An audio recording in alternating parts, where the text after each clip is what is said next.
Does your track feels like it's missing something, sounds aren't quite cutting through the mix, and you have no idea how to fix it? I've been there, so I know how frustrating it can be. So in this video, I want to share with you 10 mixing techniques that will instantly transform the quality of your tracks. In fact, I know these mixing techniques works so well because since my clients started using them, they have been playing more gigs and got more releases on record labels.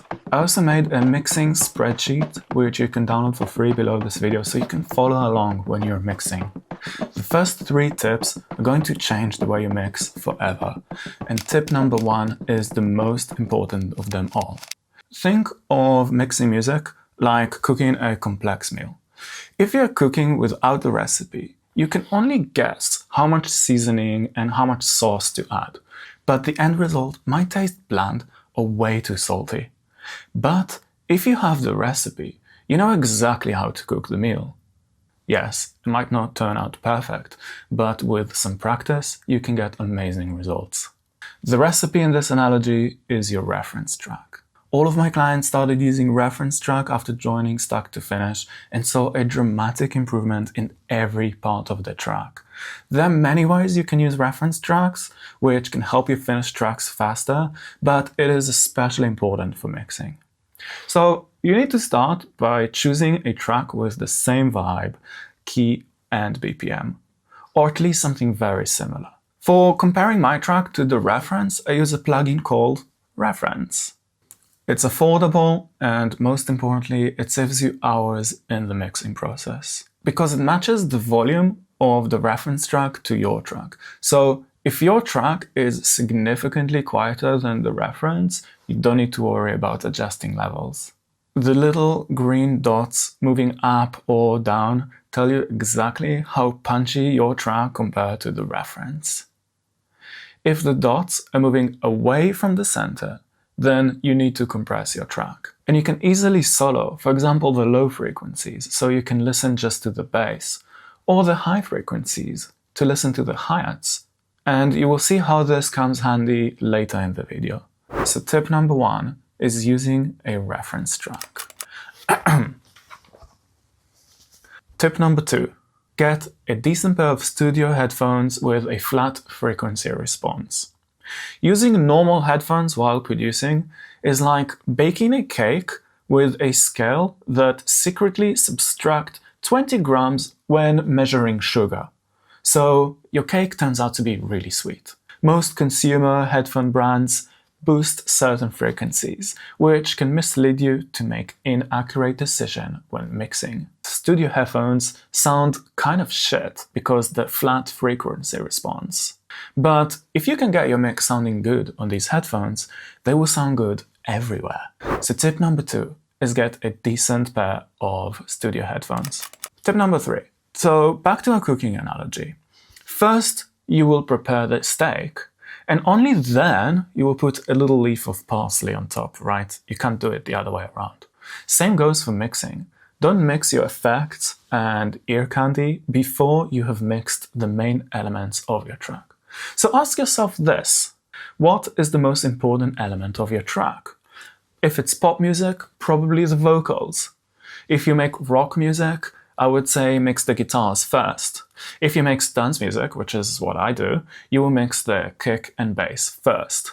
Once I mix the kick and bass, I will go to the second most important element, which for me is the snare or the clap, and then the hats, and then build a track around that. So tip number 3 is mix the most important elements first. Tip number 4. The next thing confuses a lot of producers, but if you get it right early on, mixing becomes way easier down the line. So in dance music, the kick is usually the loudest part of your track. That's why I always set the level of the kick first, and then build the rest of the mix around it. I like to set the level of the kick to 0 dB. And it doesn't matter if your kick is at 0 dB, -6, or -12. It's all different approaches that they all work, as long as your kick and bass are not clipping the master channel. So this is my approach. Set your kick first of all at 0 dB or maybe -1, just to make sure that it's not clipping. Second, the bass will be slightly quieter than the kick. Okay, so we have the kick on -1 and the bass at -2. Sounds good to me. Then I will put usually the clap a little bit quieter than the bass, maybe -6 to -8 dB. Then the hats are usually 2 to 4 dB quieter than the clap. Then you can just keep adding the elements down from there. It's important to mention that these numbers might be a little bit different for your style of music. So that's why you need to use a reference track as a guide, which I will show you a little bit later how I do it.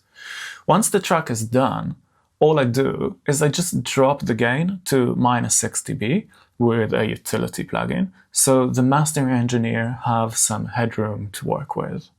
But you should probably ask the mastering engineer how much headroom does he need. But here's the catch. None of this matters if you picked the wrong kick to begin with. So this is actually a track of one of my clients, and he started with a different kick.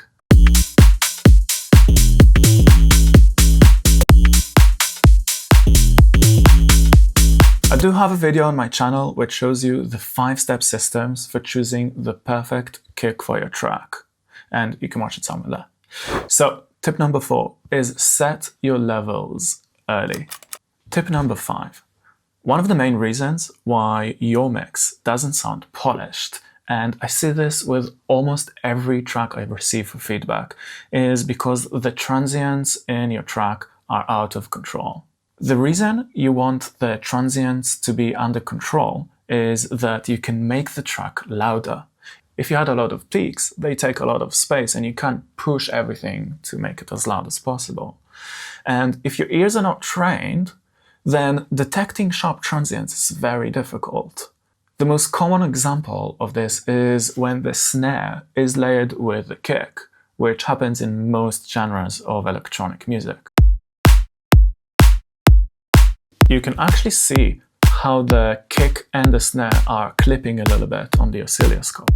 Now, most music producers will say use a compressor, but there are 2 downsides for using a compressor.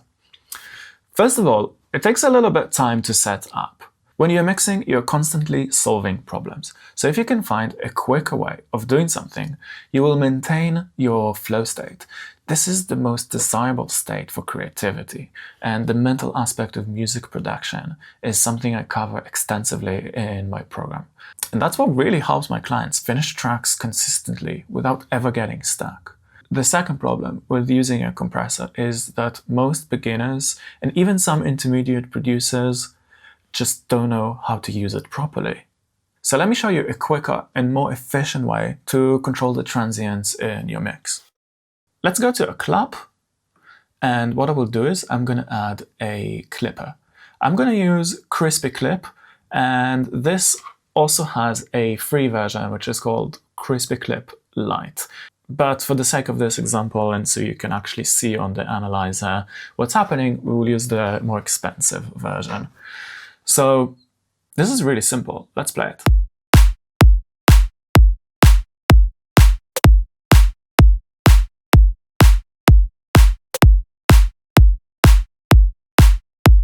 You can see how I just eliminate the problem with turning just one knob.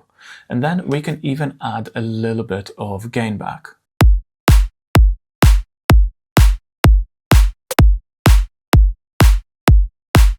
Before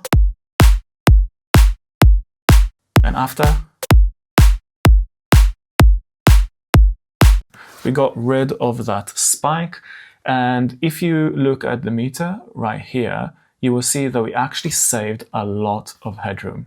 So when it was off, picking around -6, and when it's on, peaking around -15. So without any change to the actual perceived volume of our clap, we have managed to save something like almost 9 or 10 dB of headroom, and now our kick and our clap are not mixing. So tip number 5 is clip your snares. Tip number 6, I would assume that most of the producers watching this video know that they should cut the low frequencies from the main lead of your track. That is to clear some space for the sub bass of your track. That's because low frequencies take a lot of space in the mix. They're really long. And if you have a buildup of low frequencies in your track, no matter how much mixing you will do, your track will never sound loud enough. But an important lesson here. Don't listen to anyone that tells you you need to cut every sound in your track at 120 Hz other than the kick and the bass. Take this sound, for example.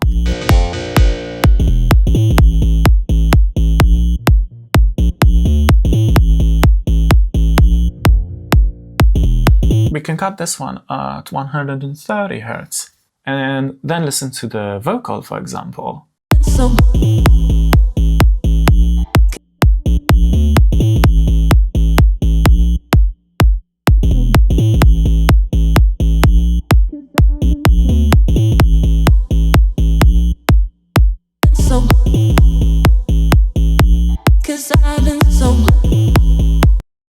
Here we can cut it at 186 Hz.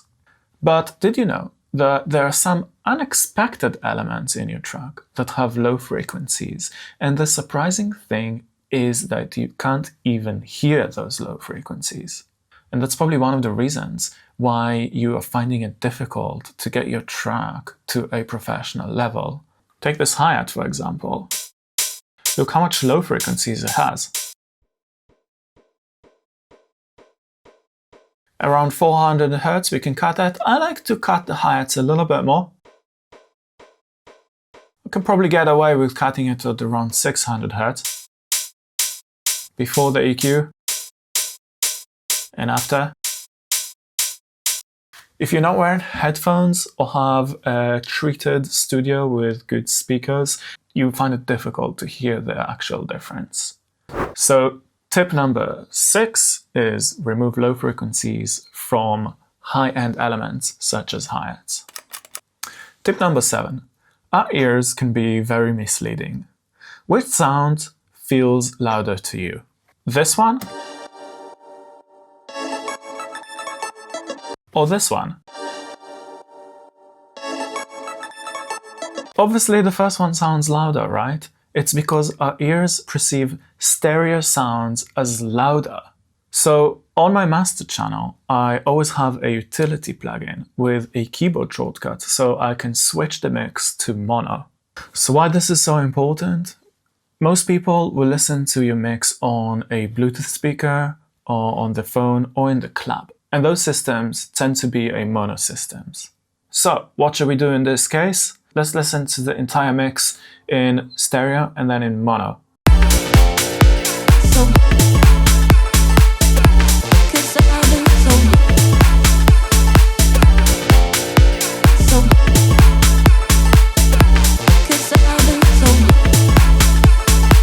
Let's keep it on mono, and we basically need to turn the volume of this element up a little bit. Now it's much more audible.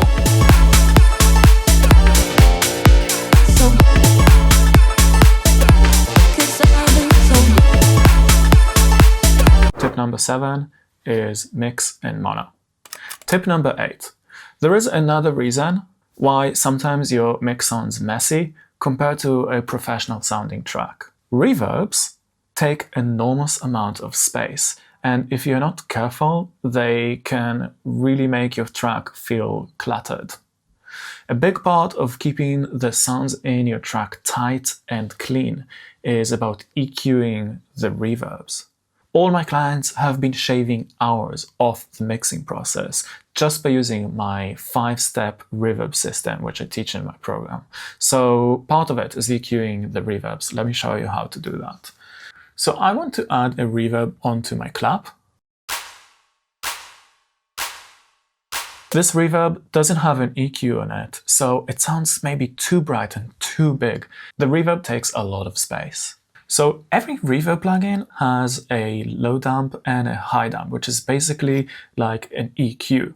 So you can think about the low dump as doing this, and you can think about the high dump as doing this. Low means cutting the low frequencies, high means cutting the high frequencies, and every reverb will be slightly different, but mostly they all have this control. So first of all, I'm going to cut some of the low frequencies of this reverb. And also some of the highs.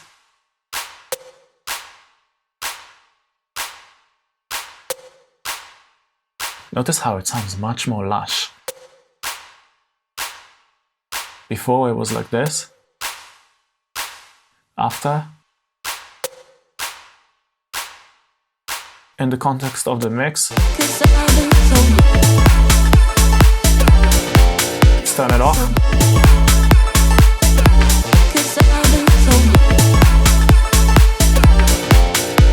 If you're listening with headphones, you will notice that the clap now sits in a nice space. So tip number 8 is EQ your reverbs. Tip number 9. You know the feeling when you went to a club and the day after your ears are just kind of hurts and you have that ringing from 8 hours of listening to loud music? Your ears get tired even from an hour or 2 of listening to your track in the studio. But it's not just your ears. Your decision making is affected too. One mistake I see producers do is mix the track on the same day they have finished to produce it. To make sure I stay fresh while mixing, I split the mixing process into 2 parts. Make sure that you start mixing your track the day after producing it. That gives you some time to process the production part of your track and you'll be much fresher when mixing. After you have finished mixing the track, wait until the next day to finalize the mix. Because again, you need to sleep, consolidate everything that you did, and then come back with a fresh mind, fresh ears. So tip number 9 is mix in 2 stages. Tip number 10. One of the final stages when mixing is group processing. Let's listen to our track and compare it to the reference track.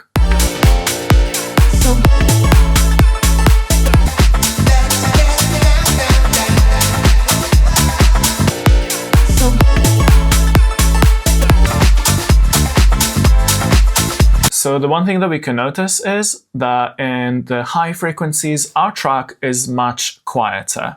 Let me show you a unique way to fix that. So I loaded a fab filter Saturn onto the percussion group. First, I only want to treat the high frequencies, so I'm going to create a band around here.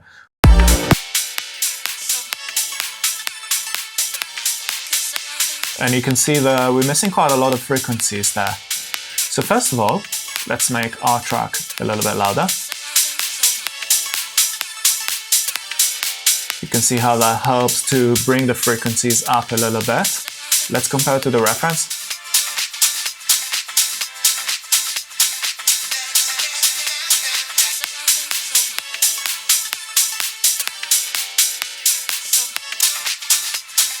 And you can also see how the dots are moving inwards.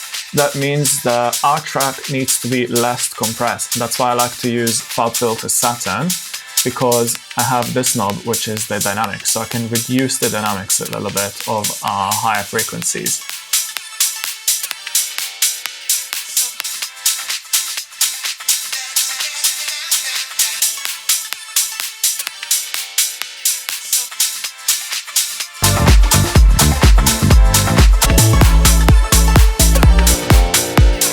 But sometimes, no matter how much you mix your track, it still sounds kind of amateur. And to fix that, you need to deal with the source of the problem. And I actually made a video about it, which you can watch here. And also, don't forget to download the free mixing spreadsheet so you can follow along when you're mixing. I will see you in the next video. Peace.